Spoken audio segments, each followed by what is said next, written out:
Hey everyone, and welcome to Almost Cancelled. I am Peter, that is Connor. This is our weekly TV news show. We talk about shows in development, renewals, cancellations, all that kind of thing, and that's pretty much it. And at the end of the show, if we have TVs to talk about, we will. I only say that because I did that last week. I don't really have that again. I did finish The Good Place. I caught up, so I did watch another season technically, but I mean, I don't really have much more to add beyond what I said last week, so we'll just leave it there. It's fine. I didn't do anything. I meant to watch Always Sunny, but I haven't got around to it yet. And I really need to do that in the next day or so before some Facebook groups I'm part of start posting spoilers. Because they will. That'll happen. Yeah, there's a 3-day rule. Oh, aye, oh, aye. I will say I saw some of the promo stuff for it, and it was like Sunny the 13th, and it was all slasher movie themed. I approve. Yep. I approve of this. And maybe I'll start catching up on that next. Maybe that's my next side TV project. You'll be ready to jump in by the end of the season. Probably, yeah. I mean, I'm like halfway. The first time I watched it, I actually finished season 7, but then I started watching it again like last year because it'd been so long. And I'm halfway through season 6 now, so I'm almost to the point where I'm into new stuff. That's cool. So some of the best stuff still coming. Oh, that's exciting. That's cool. So yeah, TV news. That's what we do. So we'll get right into it. A couple of quick things that aren't even stuff that we cover typically, but I felt it was worth just throwing them out here quickly. HBO renewed Insecure and Ballers for a 4th and 5th season respectively, and then Narcos Mexico, aka season 4 of Narcos, has got a premiere date now of November 16th on Netflix, which is notable for us at least, in that it means that that's a week where we don't have a show that we have to be worried about. We can cross that one off as a safe zone. So we don't have to worry about an extra Netflix show that week for us, unless there's a foreign one, which that's technically kind of is, but it's treated like a. It's treated as one of the big ones. Yeah. Which is okay, because we were going through the schedule the other night, and there's actually a bit more coming towards the end of the year than I realised. Yeah. Amazon got a couple of surprises. Netflix got a few in there. Probably a few more. Rest of November and December still to fill up. We got things coming. So that was some quick stuff, and then also pretty quick, but good news. NBC has ordered 5 extra episodes of Brooklyn Nine-Nine for season 6, bringing it to 18 episodes overall. So I saw this. I think that's a good show of confidence, and means that maybe this isn't the last season after all. I know when it was picked up, and they were like, "Oh, here's 13." It kind of felt like, well, here's the last few. I wonder if the whole, we're kind of planning the 6th season as the final one, was only because they felt their days were numbered on Fox, and less to do with, we're out of ideas and we want to wrap things up. I wonder if that's like why. Yeah, because I mean, while 6 seasons is still good for a sitcom, is not really that notable. It's still on the shorter side. And I think what benefits Brooklyn Nine-Nine is that as the show went on, it started tackling more and more like sort of political and topical subjects. And that gives it a kind of a life in a way, because it keeps having new things to do. Because as more things happen, it's like, we can do some episodes based on this. We can tackle this thing now, so on. And with its premise being, a police station, it's baked in that it can actually just introduce things, for the drop of a hat, no problem. Unlike some other like the ones where it's just, okay, here are some people in a house. And somehow we'll tackle all these different issues in this house. It'll find a way, but it can feel contrived. Yeah. So no, I mean it's good news. Also it's 2 9s make 18, so 9-9. Anyway, I was wanting to make that joke. That's the real reason it got bumped up. It wouldn't surprise me. It wouldn't surprise me. Anyway, so some casting then for some DC TV shows. We got a big one for Doom Patrol. We've had like one per week for the last couple of weeks. This is Timothy Dalton has been cast as Dr. Niles Calder, the Chief. Timothy Dalton, of course, he Bond in Hot Fuzz, a number of other things. He's in Chuck for a bit. He was good in Chuck. Yeah. So he'll play the Chief, Dr. Calder. He's a pioneer in medical science, searching the world over for those on the edge of death in need of a miracle. Brilliant but controversial, Calder will stop at nothing to help those he believes are in need, including his collection of strange heroes known as the Doom Patrol. So, yeah. Notable because I think Kelsey Grammer's playing this character in Titans before it spins off into this. So, yeah. Not sure what they're doing there. But I'm starting to wonder if it is actually a spin-off, or if just a different version. Yeah, because to be fair, it's not like we've heard that all these other actors who are playing these characters are any of them appearing in Titans in that Doom Patrol episode. We've not heard that yet, right? I think the only one might be Cyborg. The actor. We got a Cyborg cast, right? Okay, and he was specifically mentioned for Titans. If my memory's right. Okay. Which it might not be, admittedly. Okay, yeah. But yeah, so I mean, given that Titans looks terrible, that wouldn't be such a bad thing. So the other thing, though, this is perhaps more interesting, is that we're starting to get news for Swamp Thing, the other DC Universe show that's in the works. And we got one yesterday, and we got another one today, actually, because we did the DC TV Multiverse podcast yesterday and had the first one, but there's a second one for today. So you're getting two casting stories on this one. So Crystal Reed is going to play Abby Arcane. She was on some of Gotham. And then they've also card Maria Sten, who was on the second season of Channel Zero. She was the best friend. Okay. Right. She is. Where's she going to play? Liz Tremaine. She's going to play Liz Tremaine. So we got our two main characters. There's some descriptions for both of them, and just a premise for the show, which obviously we kind of know what Swamp Thing is, but I think it's interesting to see what they're specifically saying the show is about. You know, what's the actual focus here? What's the style of it? Swamp Thing follows Abby Arcane as she investigates what seems to be a deadly swamp-borne virus in a small town in Louisiana, but soon discovers that the swamp holds mystical and terrifying secrets. When unexplainable and chilling horrors emerge from the murky marsh, no one is safe. So it seems like, yeah, we're kind of treating her more as the protagonist rather than Swamp Thing himself, which does make sense in a lot of ways. Yeah, it does. So that's cool. So there's a description for both of them. Smart and caring CDC doctor Abby Arcane has a strong sense of empathy that puts her in the centre of a horrific life-threatening epidemic in her hometown, where she faces emotional demons from her past, while a chance meeting with scientist Alec Holland takes her into a world of horror and the supernatural, and of the elemental creature known as Swamp Thing. Interesting it mentions Alec Holland there. So do we get Alec Holland before he becomes Swamp Thing? I think so. Or before, and if you're familiar with Swamp Thing, you'll know there's two kind of different versions of, is Swamp Thing actually Alec Holland, or is he, no, I won't even spoil it because it may be a twist in the show, but it might be, yeah. Yeah, but like whatever one they go with, it's interesting that Alec Holland will be there to begin with.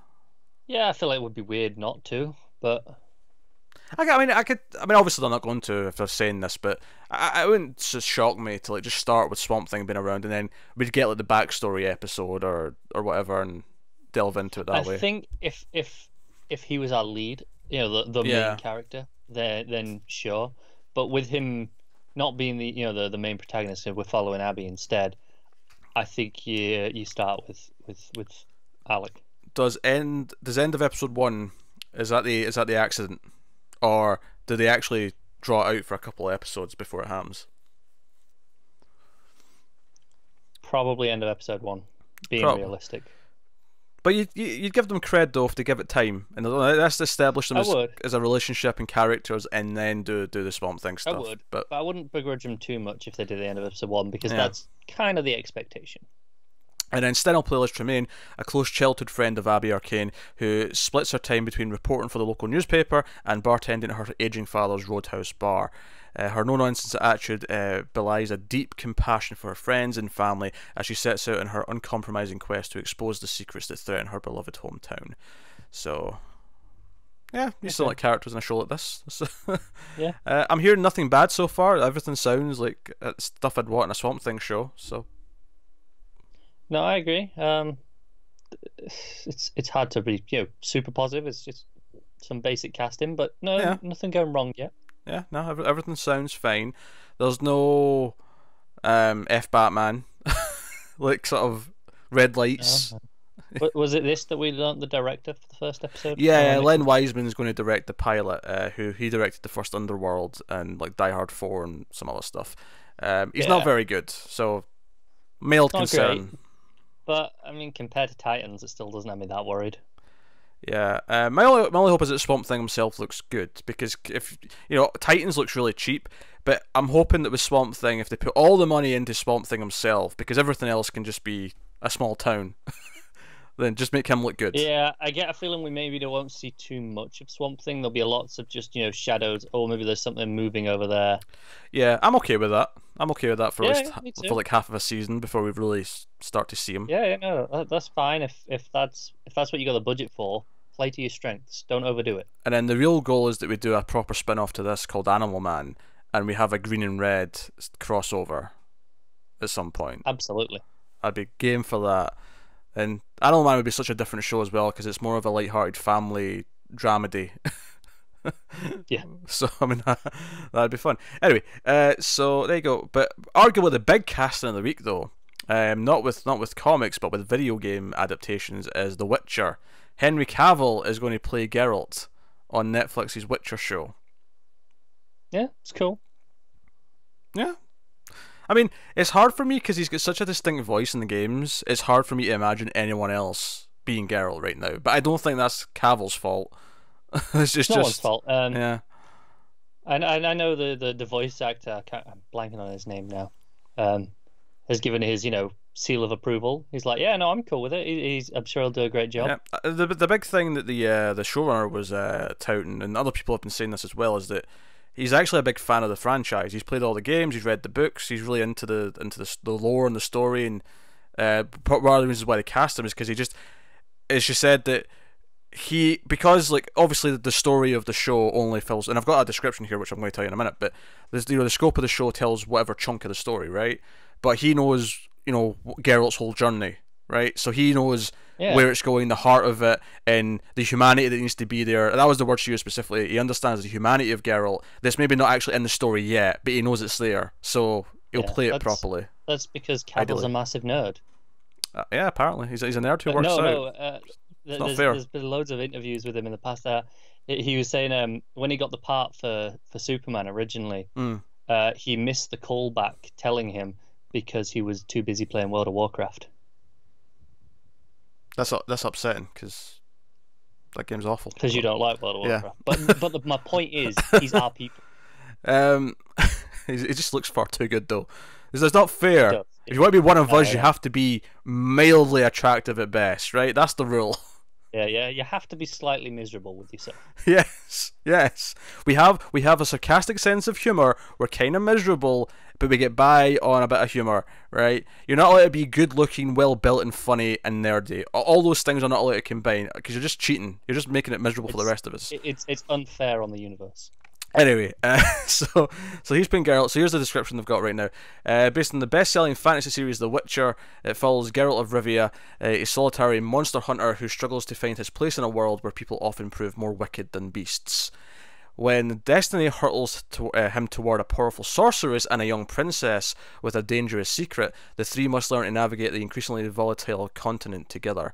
Which immediately tells to me Yennefer and Ciri are going to be in this. Does indeed, which is cool, especially as someone who's not read the books. And I've played like half of the first game. I need to go back and play Witcher 2 at some point because I've heard that's still pretty good. But I've played Witcher 3. I love Witcher 3, and it's fascinating to me to get a show here where it's going to go into the earlier stuff where before he loses his memory and he's with young Ciri before she's grown up and he's with Yennefer.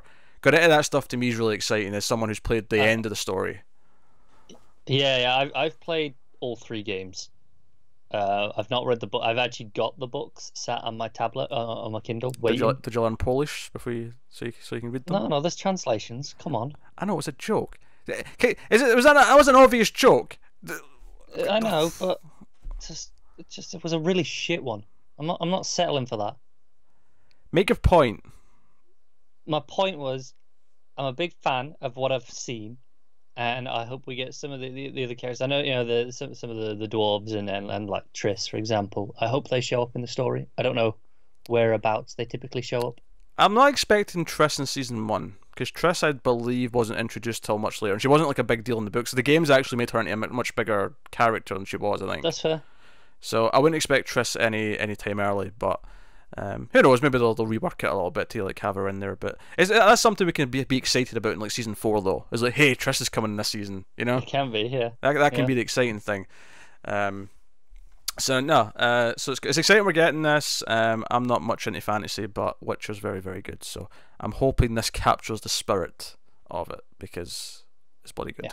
Yeah. So there you go. Witcher from Netflix is still ongoing. It's happening. It's chugging along. Speaking of Netflix, this feels really late compared to like anything else that was saved, but Designated Survivor has officially been saved by Netflix.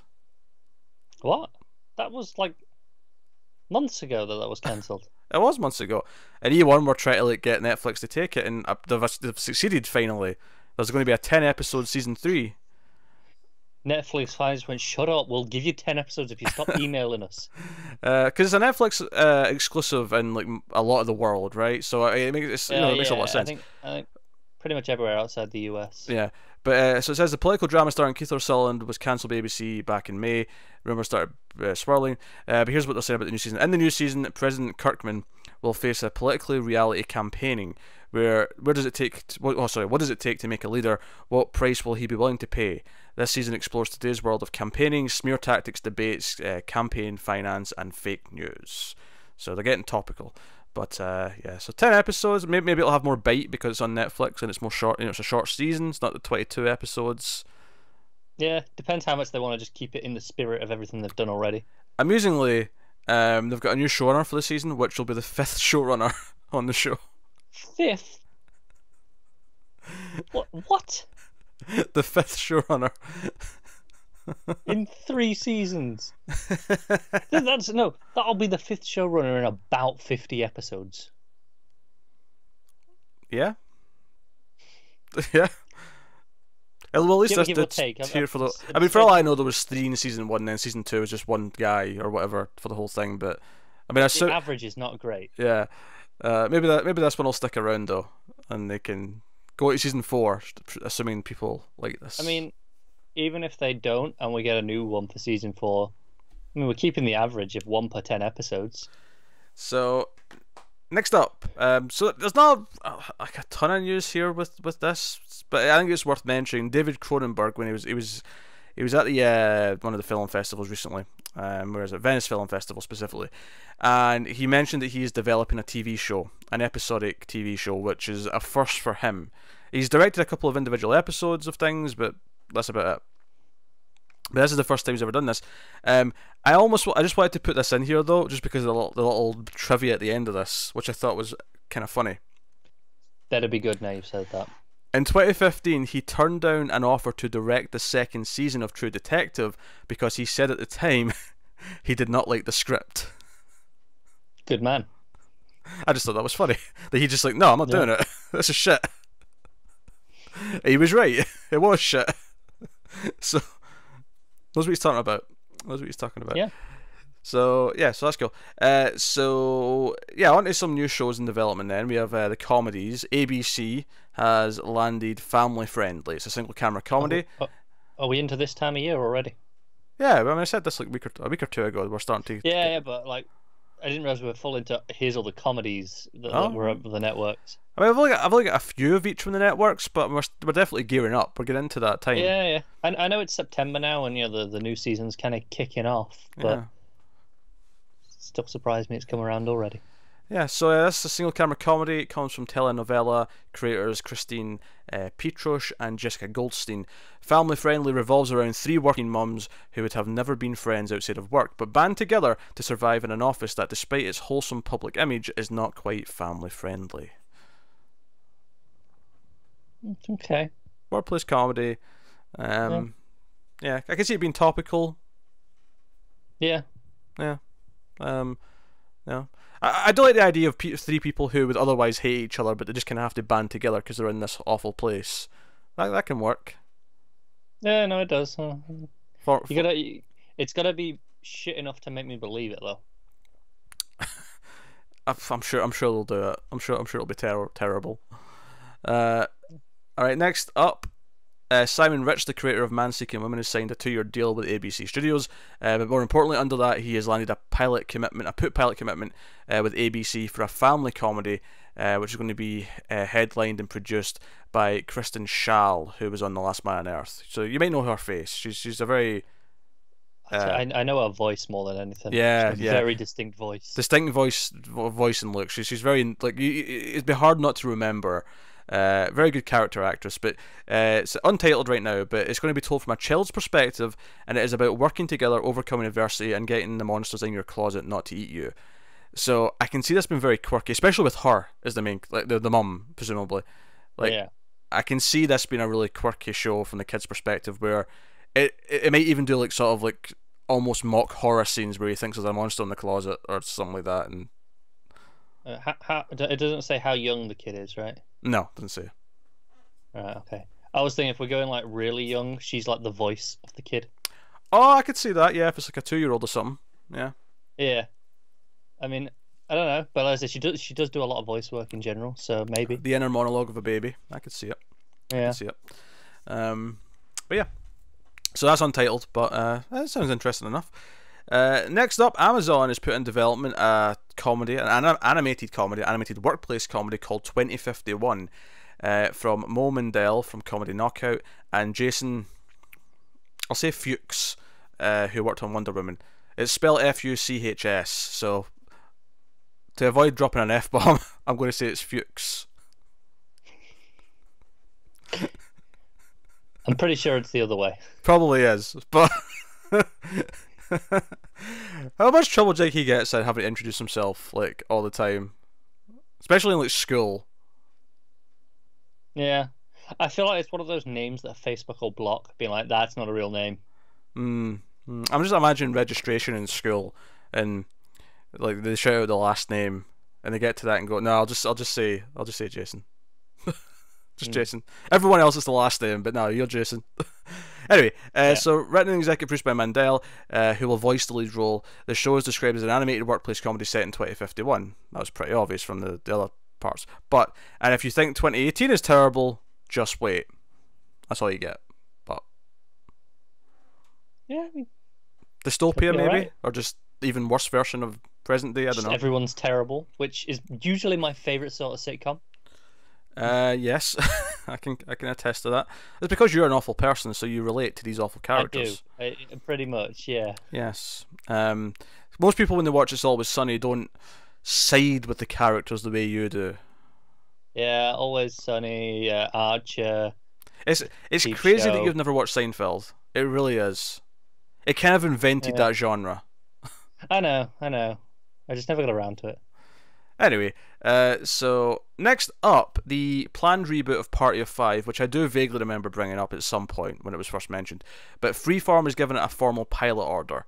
This is the new series would feature an immigration twist and would follow the Buendia's siblings, whose parents are unexpectedly deported to Mexico. The original followed the 5 Salinger siblings, who must band together after their parents died in a car crash. It ran for 6 seasons and over 140 episodes on Fox from 1994 to 2000. That was notable. I never saw it, but it was notable in that it starred Matthew Fox from Lost and Neve Campbell from Scream. That was like they were the older brother and sister on it. That was basically the only reason why I know what that show is. Fair enough. I remember talking about it before. I remember talking about how okay, we've made it topical, right? Yeah, which is fine. Like, I get it. Yeah. Freeform, like, I feel like it's probably going to be. I mean, I don't know what the exact the target audience was for the original show, admittedly, but I feel like with Freeform being the ones doing this, it's going to have a very specific kind of target and tone. Yeah. This is still just a sitcom, right? No, this is a drama. I thought for some reason I thought what we talked about last night was doing a sitcom version. But okay. It didn't mention here. I assumed it was a drama because it didn't mention in this one, but. No, fair enough. Maybe I'm mixing it up with something. There was definitely one of them from this time that we kind of spoke about being a sitcom now. But the original was a drama for sure, so not that much. But because I think this one it'll I mean, because it sounded like you could do like a pretty proper drama out of it, but I feel like it will be more aimed towards teenagers. It's like, hey, it's teenagers like you are having to, like, grow up and take care of their younger siblings, kind of thing, Yeah. So not particularly excited about it. Maybe by the time this launches, we'll do the Siren pilot. I don't know. Since we're still owed we have that. plans. Owed that Freeform pilot. Moving on. Here we go. So the Jim Henson Company has optioned Susan Dennard's best-selling The Witchlands books to develop as a live-action TV show. It was made at the DragonCon panel, led by Dennard and Hallie Stanford. The potential series is set in a world where three empires rule every member of the population. And every member of the population is born with magical skill set known as witchery. Now, the 20-year truce in a centuries-long war is about to come to an end. The balance of power will fall on the shoulders of two young women, Sophia and Iseult, I think I'm saying that right, who must accept their fate and themselves to survive. Now, it gives a little bit more here for just in terms of what the books were about. It gives you a few more characters, a bit more sense of it. The book series is set in a distant continent, in which some are born with a witchery, a magical skill set that lets them sets them apart from others. The series follows best friends Safi and Iseult, Safi being a truth witch, Iseult being a thread witch, as well as a cunning ship captain named Prince Merrick, who is a wind witch, and a mysterious and powerful Aduin, who's a blood witch. And they must navigate the warring empires, political machinations, and mercenaries who seek to use their magic for selfish gain. So we have at least, 4 types of witch? I like the sound. The only thing that caught my attention as a key difference was, I'm sure you said in the first description that everyone had some sort of witch power. Yep, every member of the population is born with a magical skill set, yeah. Right. And then the second bit, it said some were born. Yeah, so that's the book description. Yes, so that seems like a key difference to me. It's a key difference, or someone made a mistake when they were writing the show description up? Equally possible. Yeah. I like the idea of there being like 4 or 5 like types of witch. Like you're born into it's almost like being born into a like a house from Hogwarts, right? You're one of these 4 or 5. Yeah, I don't know if they're necessarily born into it. It sounds more like a skill set to me. It's like, okay, everyone has a a base level of, okay, here you've got magic, but where do you specialize? Right? I've done to back this up. I just feel like they're probably like, oh, you're better suited for this path, or you're better suited for this path based on, I don't know. Yeah. How many midichlorians they've got in them, I don't know. Yeah, sure. But I don't know. I like the sound of it. That's okay. I'm not. Obviously, I'm a bit, hesitant when it comes to the magic stuff, but I don't hate that. And Jim Henson doing it makes me think there'll be some like puppetry and stuff for like stuff, Yeah, it doesn't mention any, but yeah, but them do. I mean, expect, right? I mean, it might just be like a typical show. They just happen to be producing it, but it makes me think there might be some cool practical like sets and effects. Yeah, I do wonder if that's why they specified live action. Be like, hey, no, it's just live action. Like, it's nothing weird. Yeah, but live action could have physical and practical effects in it. Yeah, practical effects, sure, yeah. But I'm not expecting a whole load of puppetry. Oh, sure, but I'm just wondering like, what other creatures are in this world. If witches are normal, It's true. Sure. It doesn't even hint at any of that, does it? Yeah, is there werewolves? Is there zombies? Is there vampires? Is there slayers of vampires? Like Buffy from the hit television show Buffy the Vampire Slayer. I'm not acknowledging this one. You don't have to acknowledge shit. I'm just doing it. You're reaching, and you know it. Next up, Phoenix Pictures and Renaissance Literary and Talent are teaming to develop a television anthology based on a series of short stories by mystery writer Cornell Wilrick. So some of the titles said to be included in this deal are A Death is Caused, After Dinner Story, Death Sits in the Dentist Chair, that's a good sounding one, the Rest of Her Life, In the Moon of Montezuma, Mystery in Room 913, I like the sound of that one, The Murder Room, The Dancing Detective, and The Death Rose. So the idea is to make an anthology just based on this, because apparently there's 300 properties from this estate based on Rolrick's library, and apparently the company have spent the last 5 years untangling the rights because 5 different companies held rights to different books in this batch. Yeah, I will say I'm glad you mentioned some of the titles, because I was questioning when you said, mystery writer. Yeah. I was questioning, it's like a writer who does mystery books, or right. Mystery writer as in, we don't, it's a pen name, we don't know who this one is. No, mystery stories. Sometimes. Yeah. I like the idea of taking an author's work like that though and making it, especially if thematically they all feel like they're part of the same thing. Yeah. So I like the idea, whether it's season adaptations or single episode adaptations. I mean, that remains to be seen. You would think season, but I mean, who knows? They've got 300. If they got 300 to work from, you could probably do one an episode, no problem. Yeah, you could do one an episode and still have like 10 seasons of 10 episodes, and you'd still only have the top third of stories to pick from. Yeah. Tip of the iceberg. So it's not bad. I like the idea overall. I mean, whether or not they're any good is another question, but I do like the idea. Yeah. Alright, so the CW has put in development a drama inspired by the classic Nancy Drew stories, which I'm pretty sure, maybe not in the TV news, I feel like we've been talking about Nancy Drew once or twice over the last year on the different news shows. I thought it was on the TV news, but this is definitely new. So this is written by Noga Landau from The Magicians. The Untitled Project, although I'm going to take a... I mean, maybe it'll have to come up with a witty title, but it's probably going to be just Nancy Drew, right? Not on the CW. No?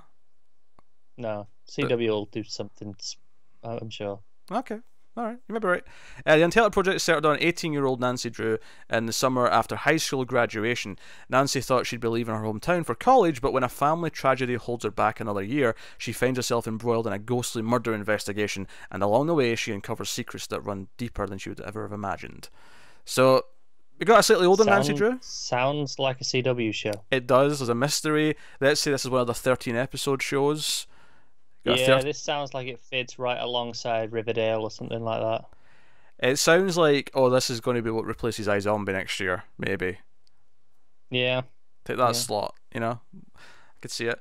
It doesn't sound bad, though. Like, I could get into it, depending if it's well written. Like, this is the big thing. Riverdale was so trashy, it went off the deep end, and I could just not stomach it anymore. Yeah. I feel I expect this to be pretty schlocky. Yes, I would expect that, but you could be surprised. It's always a possibility. Yeah.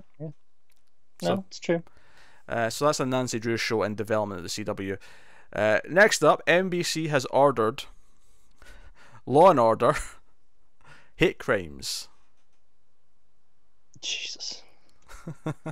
Give it a 13-episode commitment. It comes from one of the creators of Special Victims Unit, which was a previous Law and Order. I think that was the second Law and Order. I don't know. I don't know how many Law and Orders we're at. This is at least the fourth or fifth. But there's been a lot of them. So, Law and Order Hate Crimes is set in New York City, where crimes motivated by discrimination are vigorously investigated by an elite, specially trained team of investigators. Going behind the headlines and viral videos, these diverse, dedicated, and passionate detectives will stop at nothing to bring these criminals to justice. I feel like every description we read about a show where there's like a team of detectives or whatever, or lawyers even, they're always so passionate. And I feel like in real life, it's like, yeah, they're passionate here or there, but for the most of the time, it's a job. I feel like this one sounds particularly bullshit to me, compared to some of the other ones that we've had. Mm. Where I'm like, no. This gets handed to someone behind a desk. They take a few boxes. That's it. Yeah, I mean, obviously, there's clearly want to be topical with this one, which is I can admire that goal, but it's hard. I think they were too on the nose with the title. Yeah, it's hard to get excited for a 5th or 6th or 7th or whatever we're on. They should call it Law and Order. I'm intrigued. How many are we actually on? They should call it Law and Order Law Takes Manhattan if it's the 8th one. I'm just saying that right now. Because it's set in New York, so, Hang on, see Law and Order franchise. It has its own franchise on Wikipedia. Of course it does. We got Law and Order, Special Victims Unit, Criminal Intent, Trial by Jury, LA, and True Crime. And now this one. There was a UK one as well. Maybe that's not technically part of the same franchise, but there was one. Maybe. Jimmy Bamber was in it. Fair enough. Wikipedia is just telling me the 6. So this is the 7th? Yes. Alright, so it's Law and Order The New Blood then. So, there you go. I was afraid of the 13th joke in case you're not following my New Blood and Jason Takes Manhattan line of thinking. No, I got it. I was just trying to check if any of these ones. I wasn't explaining to you, you dolt. I was explaining to the audience. Alright, I'm very tired. Because they won't all get it, necessarily. Next up, Chicago PD alumni Sophia Bush is returning to TV in one of the biggest sales of the season so far. CBS has given a production commitment to Surveillance. That sounds like such a CBS show. Yeah, not as much as the one we discovered the other day. Oh, FBI?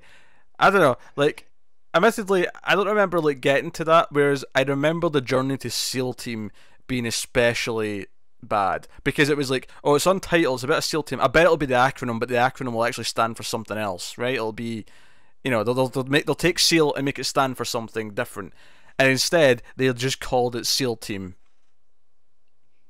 Yeah. I'm never getting over that. Anyway, Surveillance is a spy thriller drama starring Bush. It's actually produced by Matt Reeves, bizarrely, which almost would make you maybe want to check it out, but it's on CBS, so no. But it's not. He's got no creative involvement in it, but it looks of it. Written by where are we? David C. White from Sons of Liberty. I don't actually know what that is. I assumed that was Sons of Anarchy when I first read it, but that's very different. Yes, Surveillance is described as a complex and timeless spy thriller centered around the head of communications for the NSA, a charming operative who finds her loyalties torn between protecting the government's secrets and her own. Oh, CBS. You had to just go and be peak CBS, didn't you? I can tell you like that so much. Here's another CBS show. Barbara Hall is set her sights on a new drama. It's called Miss Mayor, so we're getting like a female mayor show here, and it is received a Poop Palette commitment. It's written by Barbara Hall, who's writing it. So it's in Miss Mayor when a young activist runs for mayor of New York on a whim. Her surprise victory launches her into a political stage that she's not prepared for, but is determined to take it on with her idealistic enthusiasm. Doesn't sound quite as peak CBS, but still, I'm not interested. Yeah, I can see the show already. She's like episode 2 is like, oh, how do we deal with this particular problem when it's brought to you as the mayor? And episode 3 is, I don't know. It's again, it feels kind of bland. Always hold a town meeting and watch it descend into chaos. That's every episode, Parks and Rec style, but without the comedy or charm or. Anything that made Parks and Rec. Yeah, I can't say I'm excited. Can't say I'm excited. So there we go. That's the news. That was the last thing. CBS is always last. If there's CBS crap to talk about, it's always at the end. That's the rule. It is, yeah. That's the rule. So what we do? I thought we were done on the first CBS show, and I was like, okay, we're done here. And then you pulled a second one out of the bag. Not my fault. You gave me 2. Could have just chose to ignore one of them. Well, now we don't care. It's CBS. I'm sorry. Unlike CBS, I have integrity. So, what we do at the end of the show is we pick our favourite episode of TV. You shut your filthy ginger mouth. I do have integrity. And what we do is we pick our favourite episode of TV of the week. Right now, we have Castle Rock and Better Call Saul to pick from, and that's basically it. Although, it is worth mentioning, The Deuce Season 2 is starting this Sunday, so we'll be reviewing that. Review will be up Monday, so we'll have that in the mix in the next next 8 or so weeks. Saul will have some competition. Yeah, because Deuce is a very well written show, so that'll be potentially 9 weeks if what we saw was true. That's why I said 8 or so. I was intentionally being vague and fudgy. Also, the last episode of Castle Rock this week is coming up. The finale's coming up. That's right. Yeah, that's next. Yeah. For the record, though, we picked Saul. That was the best episode of the week. Yeah. I mean, we don't really include the Amazon Netflix shows in this anyway. But Jack Ryan's ticking along. Not good enough to compete with Saul. Not even close. No. It's Castle Rock was a good episode, but I mean, it's just not there. Yeah, I mean, it's doing fine. It's doing fine, but it's just not blowing minds or anything. So Better Call Saul wins because it's excellent as per usual. So we're actually halfway through that season. We're starting to do soon. We were actually looking ahead for the next couple of months and seeing what pilots we're going to be trying when they start. There's a few on the schedule, and we'll see. We'll see how they go. So some more serious than others. Yeah, some were like, okay, there's a chance we'll like this and we'll keep it, and then there's 1 or 2 that are just like, yeah, we're doing this because we know it's going to be terrible, but it seems topical enough we have to talk about it. There's one in particular that falls into a category of shows that we have covered pilots of in the past, and we thought, well, hey, it's tradition, right? Yeah, it's tradition. So yeah, that's the show. That's Almost Cancelled TV news. So thank you very much for watching, listening. If you want to support the channel and the show and everything we do here, head over to patreon.com/mailedfuzztv. You can get some bonuses, you get some stuff early, and I just realised that I've had my Twitter thing and Patreon thing and the video off the whole episode because it was off for something else earlier.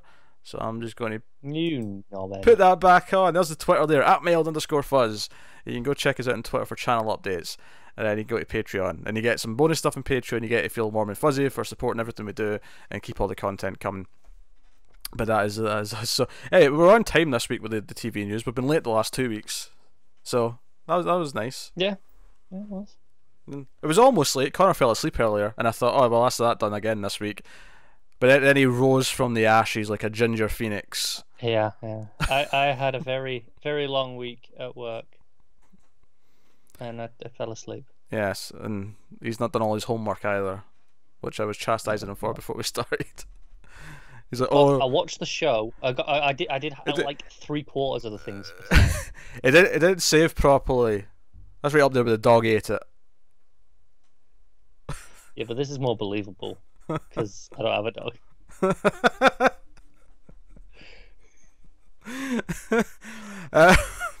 But that's TV news, guys, so thank you very much once again. We will have movie news and trailer talk this week again, because we missed last week because we were so behind we had to skip a couple of things. Those will be back this week, promises, so you can check those out over the weekend. But that is us, so thank you once again. Keep watching TV, guys. Have you got any vanilla?